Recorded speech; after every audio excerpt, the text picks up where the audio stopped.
बाद का जो मामला है वो है जेओए लाइब्रेरी और जो जेओए आईटी 817 का।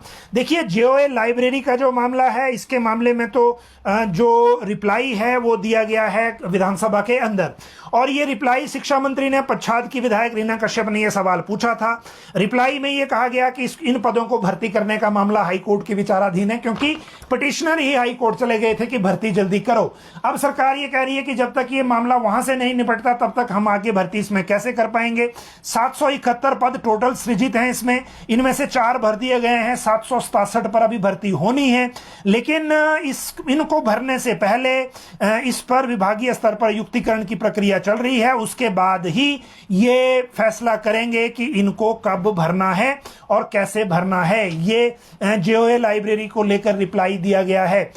जेओए लाइब्रेरी के साथ है जेओए आईटी 817 का मामला, और इसको लेकर 24 पोस्ट कोड की जो बात है वो भी साथ में है, और 24 पोस्ट कोड के साथ साथ जो 980 को लेकर खतरा है वो भी इसके साथ ही है।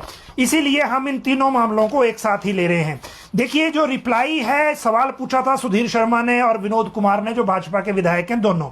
रिप्लाई ये आया कि राज्य चयन आयोग द्वारा पोस्ट कोड 817 जेओए आईटी का परिणाम 9/8/2024 को घोषित कर दिया है। 1841 इसमें अभ्यर्थी हैं। इसके बाद मुख्यमंत्री कार्यालय ने ये सबको निर्देश दे दिए थे 73 डिपार्टमेंट्स को कि सीएम ऑफिस से परमिशन के बिना ऑफर लेटर ना दिए जाएं।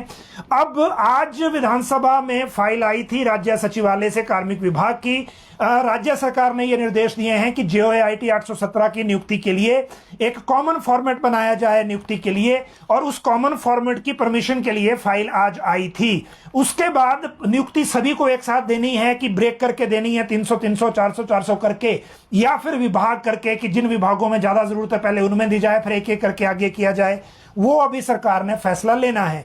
तो ये हो गई जेओए आईटी 817 की बात। रिप्लाई में कहा गया कि ओटीए के 162 पदों को लेकर 30 मार्च 2024 को परीक्षा हुई थी, कॉमन कंप्यूटर बेस्ड टेस्ट, मतलब 5 महीने से इसका रिजल्ट नहीं आया है। और हैरानी देखिए कि जब दीपक सानन कमेटी ने रिपोर्ट दी थी तो उसमें यह कहा गया था कि सीबीटी का टेस्ट 3 दिन में रिजल्ट आना चाहिए, 3 दिन में रिजल्ट आ सकता है। इधर 5 महीने से नहीं आया, और इसमें दिक्कत सिर्फ ये है कि जिस एजेंसी ने ये परीक्षा ली कंप्यूटर बेस्ड टेस्ट की, उसकी पेमेंट नहीं हो रही।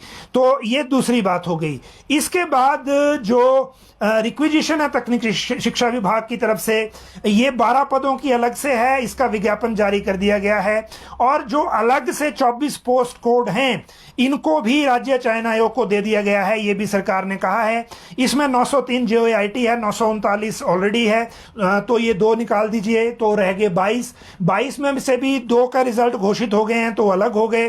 बाकी जो हैं इसमें वो डिस्पेंसर हैं, प्रयोगशाला सहायक हैं, कंप्यूटर सहायक कंप्यूटर प्रोग्रामर है, छात्रावास अधीक्षक कम पीटीआई हैं, इंस्पेक्टर लीगल मेट्रोलॉजी हैं, मत्स्य अधिकारी हैं, कॉपी होल्डर हैं, sanitary supervisor, assistant chemist, workshop instructor pattern making, workshop instructor machinist, workshop instructor welding, ये 3 अलग अलग हैं।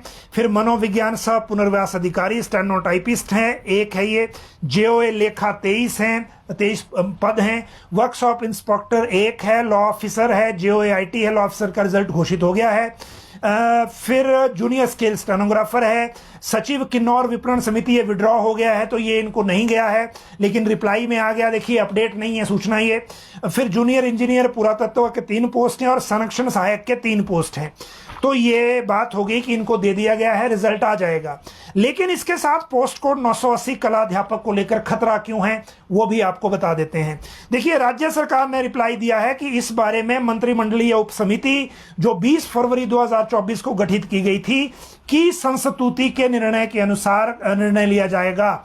सरकार द्वारा 8/11/2023 को गठित कमेटी ने, ये राज्य सरकार की ऑफिसर्स की अपनी कमेटी है, 6/12/2023 को आयोजित बैठक में ये सर्वसम्मत विचार दिया है कि पोस्ट कोड 980 कला अध्यापक शिक्षा की परीक्षा विशिएटेड हो गई है, दूषित हो गई है, क्योंकि प्रश्न पत्रों की पांडुलिपि परीक्षा से पहले ओएमआर शीट, परीक्षा से पहले जो क्वेश्चन पेपर है वो व्यवस्थित रूप से बेची गई थी, मतलब इसमें सेल हुई है, इसीलिए इसको बेच दिया गया था। ये इसमें कहा गया है दागी प्रतिभागियों को बेदाग प्रतिभागियों से अलग करना मुश्किल है इसमें, कि कितने टेम्पर्ड है, कितने जो हैं वो बेदाग हैं।